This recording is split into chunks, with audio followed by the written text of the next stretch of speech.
Bismillahirrahmanirrahim. Elhamdülillah ve salatu ve selamu ala Rasulillah. Mehrimdүү, ырайымдуу Аллахтын аты менен баштап, жараткан Аллах Таалага мактоолор, пайгамбарыбызга салам салаваттар айтып, урматтуу мекендештер, баарыңыздарга Ош шаарынын тагырагы Сулайман тоонун салам айтам. Ассаламу алейкум ва рахматуллахи ва баракатуху. Мусулмандардын эң негизги белгилеринен болгон белги бул салам айтуу, саламдашуу. Салам сөзү бул араб тилинен которгондо тынчтык, амандык сөзү.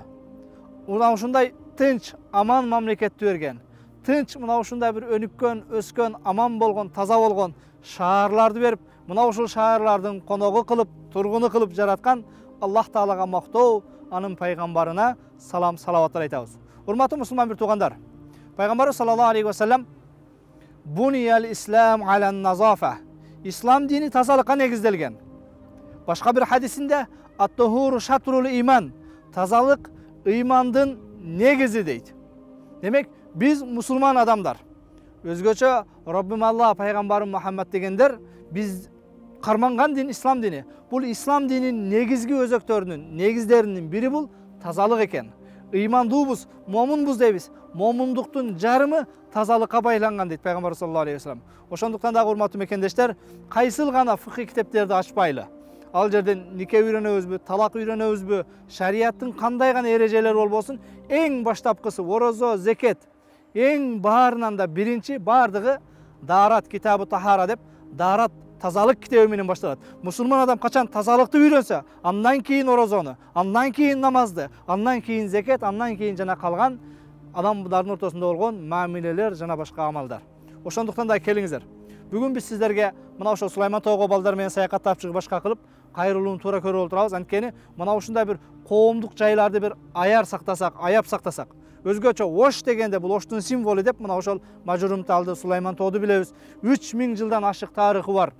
Өзгөчө шаар, мына ушул шаарыбыздын көркү болгон кандай гана бир мыйман келбесин, конок келбесин, турист келбесин, азырда мына 1-2-3 туристтер чыгып кетти. Баарын мактанып көргөзө турган жерибиз Сулайман тообуз бар. Бирок кээде ээрчитип жете эле башка кылып, айылдан келген туугандарды, шаардан келген, өзгө жактан келген бир мына ошол мусулман бир туугандарды алып чыгып көргөзөлү, башка кылалы дегенде, кээде жол астынан чыккан, башка чыккан мусурларды көргөндө аябай бир зээнибиз кейит. Биз мусулмандар өзүбүз жашаган жерди, чөйрөнү, коомдук жайларды таза кармашыбыз керек. Пайгамбар саллаллаху алейхи ва саллям өзүнүн куттуу хадисинде иттакул лаанан, эки наалатка калган нерседен сактангыла дейт. Калу я Расулаллах ва ман лаанан. Сахабалардын бардыгы, ал не болгон эки каргыш? Аллахнын каргышына калган эки нерседен абайлагыла, этият тагыла деди. Сахабалар ал кайсыл нерселер я Расулаллах дедилер. Пайгамбар саллаллаху алейхи ва саллям аллази ятахалла фи тарикин нас ау фи зиллихим. Адамдардын баса турган жолуна же адамдар эс ала турган, аялдама сыяктуу мондой коомдук жер бир көлөй турган, башка кылага турган, саякаттай турган жерлерди ар кандай нерселер менен булгоо дейт. Ошондуктан да урматтуу мусулман бир туугандар, таштандыдан таза болгон жер таза эмес, таштанды ташталбаган жер таза дейт. Өзгөчө биз мусулмандар тазалыктын символу, үлгүсү болушубуз керек.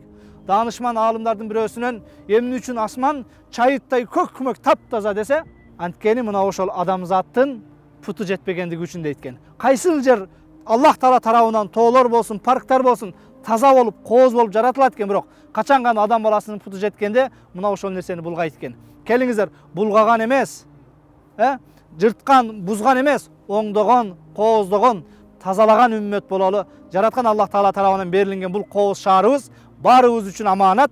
Мына ошол аманат болгон шаарды эмне аярлап, аздектеп, тазалыктын үлгүсү болуп, кээде өзүбүзгө ошон кээ бирөөлөр таштаса, мына ошол нерсени таштаба деп айтып, кээде ошону тазалап коюп, жок дегенде таштандыдан тазалай албасак дагы өзүбүз таштанды ташабаганга аракет кылсак, сен таза болсоң, мен таза болсом, коом таза болот демекчи. Мына ошол улуу атабыз Исхак Разаковдун сөзүнө таянып, эгер ар бирибиз өзүбүздү контролдоп, бул шаардын өнүгүшүнө, тазалыгына салым кошо турган болсок, жок дегенде пайдабыз тийбесе, зыяныбызды тийгизбеген болсок, көз кубанарлык, суктанарлык мына ушундай бир өзгөчө шаарыбыз бар. Мына ошол суктанарлык боюнча калат деп үмүт кылабыз. Аллах Таала баарыңыздардын Рамазан айында туткан орозоңуздарды кабыл кылсын.